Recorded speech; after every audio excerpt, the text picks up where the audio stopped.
જય હિન્દ મિત્રો, ધ્યેય કમ્પ્લીટમાં તમારું સ્વાગત છે। તો મિત્રો આજે આપણે જોવાના છીએ 19 ઓગસ્ટ 2026ના પરીક્ષામાં પૂછાવાની શક્યતા છે એવા કરંટ અફેર્સના 15 જેટલા પ્રશ્નો। તો ચાલો મિત્રો હવે વધારે સમય નથી બગાડવો, ડાયરેક્ટ પ્રશ્નોની જ શરૂઆત કરીએ છીએ। પણ એ પહેલાં જો હજી પણ તમારે આપણી ચેનલને સબસ્ક્રાઈબ કરવાની બાકી છે તો મિત્રો ચેનલને સબસ્ક્રાઈબ કરી લ્યો અને આ વિડીયોને તમારા દરેક મિત્રોને શેર કરી દો। અને હા મિત્રો, જો તમે જુલાઈ મહિનાની કરંટ અફેર્સની PDF સંપૂર્ણ ફ્રીમાં મેળવવા માંગો છો તો મિત્રો સ્ક્રીન ઉપર વોટ્સએપ નંબર આપેલા છે। મિત્રો એ નંબર ઉપર તમારે વોટ્સએપમાં મેસેજ કરવાનો છે અને મિત્રો એમાં લખવાનું છે જુલાઈ કરંટ અફેર્સ PDF। એટલે મિત્રો તમને જુલાઈ મહિનાની કરંટ અફેર્સની PDF સંપૂર્ણ ફ્રીમાં મળી જશે। તો ચાલો મિત્રો હવે વધારે સમય ન બગાડતા ડાયરેક્ટ પ્રશ્નોની જ શરૂઆત કરીએ છીએ। તો પહેલો પ્રશ્ન જોઈએ, કેન્દ્રીય કેબિનેટ દ્વારા મંજૂર કરાયેલ સમુદ્ર મંથન યોજનાનો મુખ્ય ઉદ્દેશ્ય શું છે? તો મિત્રો આ યોજનાનો મુખ્ય ઉદ્દેશ્ય છે કે ભારતના ઓફશોર તેલ અને ગેસ સંશોધનને વેગ આપવો।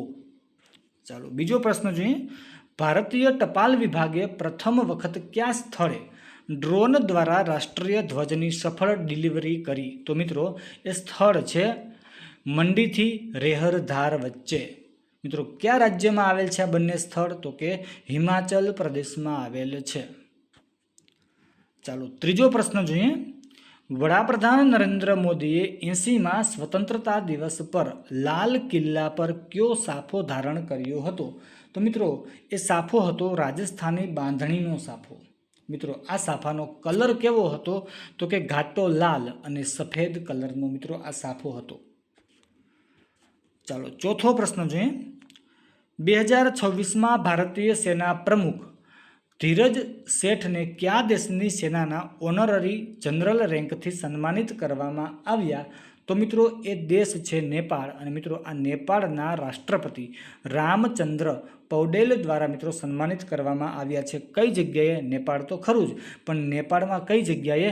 તો કે નેપાળનું પાટનગર છે કાઠમંડુ, ત્યાં મિત્રો તેને સન્માનિત કરવામાં આવ્યા છે। મિત્રો નેપાળનું પાટનગર શું છે? તો કે કાઠમંડુ, મિત્રો યાદ રાખી લેજો।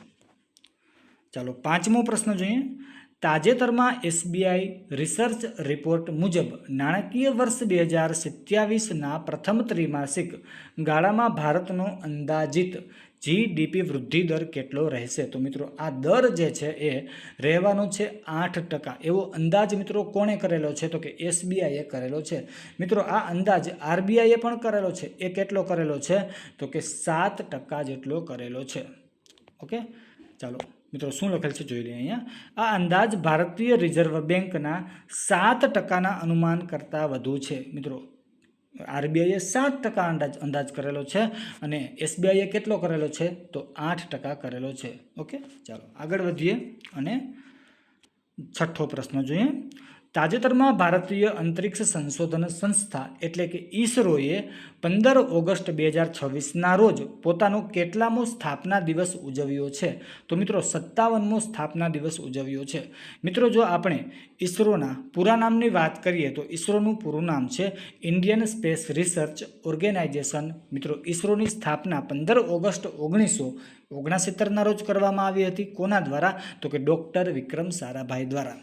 મિત્રો આ ISROનું મુખ્ય મથક ક્યાં આવેલું છે? તો કે કર્ણાટક રાજ્યના બેંગલુરુ ખાતે આવેલું છે।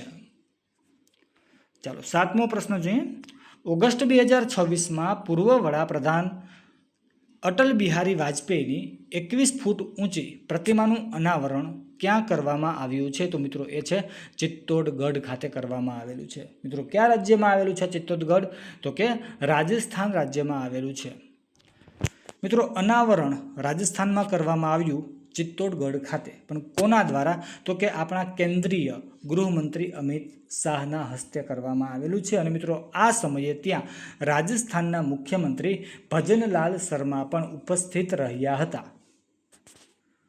ચાલો આઠમો પ્રશ્ન જોઈએ, ભારતમાં પ્રથમ વખત ફિબા મહિલા બાસ્કેટબોલ લીગ એશિયા 2026ની ત્રીજી આવૃત્તિનું આયોજન કયા શહેરમાં કરવામાં આવશે? તો મિત્રો આ આયોજન કરવાનું છે કર્ણાટક રાજ્યના બેંગલુરુ ખાતે. તો મિત્રો જો તમને આ વિડીયો સારો લાગે છે તો મિત્રો વિડીયોને લાઇક કરી દેજો, શેર કરી દેજો અને કોમેન્ટ કરી દેજો. અને હા મિત્રો, જો હજી પણ તમારે આપણી ચેનલને સબસ્ક્રાઈબ કરવાની બાકી છે તો ચેનલને સબસ્ક્રાઈબ પણ કરી દેજો. ચાલો, 9મો પ્રશ્ન છે, ભીષણ દુષ્કાળ અને ગરમીના કારણે કયો દેશ પોતાના એકમાત્ર ચેરનાવોડા પરમાણુ ઉર્જા પ્લાન્ટને બંધ કરી રહ્યો છે? મિત્રો, પરમાણુ ઉર્જા પ્લાન્ટનું નામ શું છે? તો કે ચેરનાવોડા. મિત્રો, કયા દેશમાં આવેલો છે? તો કે રોમાનિયામાં આવેલો છે. અને મિત્રો, આ રોમાનિયા જે છે એને બંધ કરવા જઈ રહ્યું છે. શા માટે? તો કે ભીષણ દુષ્કાળ અને ગરમીના કારણે. ચાલો, 10મો પ્રશ્ન છે, પશ્ચિમ બંગાળ સરકારે ઓગસ્ટ 2026માં કન્યાશ્રી યોજનાનું નામ બદલીને શું રાખ્યું છે? તો કે મિત્રો, આ કન્યાશ્રી યોજનાનું નામ બદલવામાં આવ્યું છે. કઈ સરકાર દ્વારા? તો કે પશ્ચિમ બંગાળ સરકાર દ્વારા. મિત્રો, નવું નામ શું રાખવામાં આવ્યું? તો કે કન્યા રત્ન યોજના.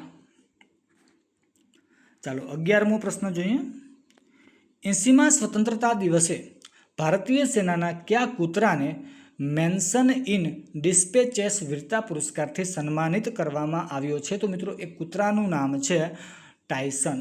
મિત્રો, એવોર્ડ કયો આપવામાં આવેલો છે? પુરસ્કાર કયો આપવામાં આવેલો છે? તો કે મેન્શન ઇન ડિસ્પેચેસ. મિત્રો, કોના દ્વારા આપવામાં આવેલો છે? તો કે આપણા ભારતના રાષ્ટ્રપતિ દ્રૌપદી મુર્મુ દ્વારા મિત્રો સન્માનિત કરવામાં આવેલ છે. મિત્રો, કોને? તો કે એ કૂતરો છે એનું નામ છે ટાયસન. ચાલો, 12મો પ્રશ્ન છે, ભારતે કયા વર્ષ સુધીમાં 100 ગીગાવોટ પરમાણુ ઉર્જા ક્ષમતા પ્રાપ્ત કરવાનું લક્ષ્ય નક્કી કર્યું છે? તો મિત્રો, એ વર્ષ છે 2047. ચાલો, 13મો પ્રશ્ન જોઈએ, પાકિસ્તાનના પ્રથમ ચંદ્ર સંશોધન રોવરનું નામ શું રાખવામાં આવ્યું છે, જેને 2029 સુધીમાં લોન્ચ કરવાનું આયોજન છે? તો મિત્રો, એ રોવરનું નામ રાખવામાં આવ્યું છે જિન્નાહ-1. મિત્રો, શું નામ રાખવામાં આવેલું છે? જિન્નાહ-1. મિત્રો, કદાચ એવું પણ પૂછી લે કે જિન્નાહ-1 રોવર જે છે એ કયા દેશ સાથે સંબંધિત છે? તો મિત્રો, એમાં આવશે પાકિસ્તાન. ચાલો, 14મો પ્રશ્ન જોઈએ, તાજેતરમાં કઈ રાજ્ય સરકારે ડિજિટલ ઓળખ માટે મહા આઈડી પહેલ શરૂ કરી છે? તો મિત્રો, આ મહા આઈડી પહેલ શરૂ કરવામાં આવી છે મહારાષ્ટ્ર સરકાર દ્વારા. મિત્રો, છેલ્લો પ્રશ્ન જોઈએ, ઓગસ્ટ 2026માં જમ્મુ કાશ્મીરમાં કઈ બહુ પ્રતિષ્ઠિત ટનલ સામાન્ય લોકોની અવરજવર માટે ખુલ્લી મૂકવામાં આવી છે? તો મિત્રો, આ ટનલનું નામ છે સુંગલ ટનલ. મિત્રો, ક્યાં આવેલી છે? તો કે જમ્મુ કાશ્મીરમાં આવેલી છે. તો મિત્રો, આ હતા પરીક્ષાલક્ષી કરંટ અફેર્સના પ્રશ્નો. તો મિત્રો, જો તમને આ વિડીયો સારો લાગ્યો હોય તો મિત્રો વિડીયોને લાઇક કરી દેજો, શેર કરી દેજો અને કોમેન્ટ કરી દેજો. અને હા મિત્રો, જો હજી પણ તમારે આપણી ચેનલને સબસ્ક્રાઈબ કરવાની બાકી છે તો મિત્રો ચેનલને સબસ્ક્રાઈબ પણ કરી લેજો. તો મિત્રો, અત્યારે બસ અહીંયા લગી રાખીએ છીએ. ફરી મળીશું નવા વિડીયોમાં. તો જય હિન્દ, જય ભારત, થેન્ક યુ.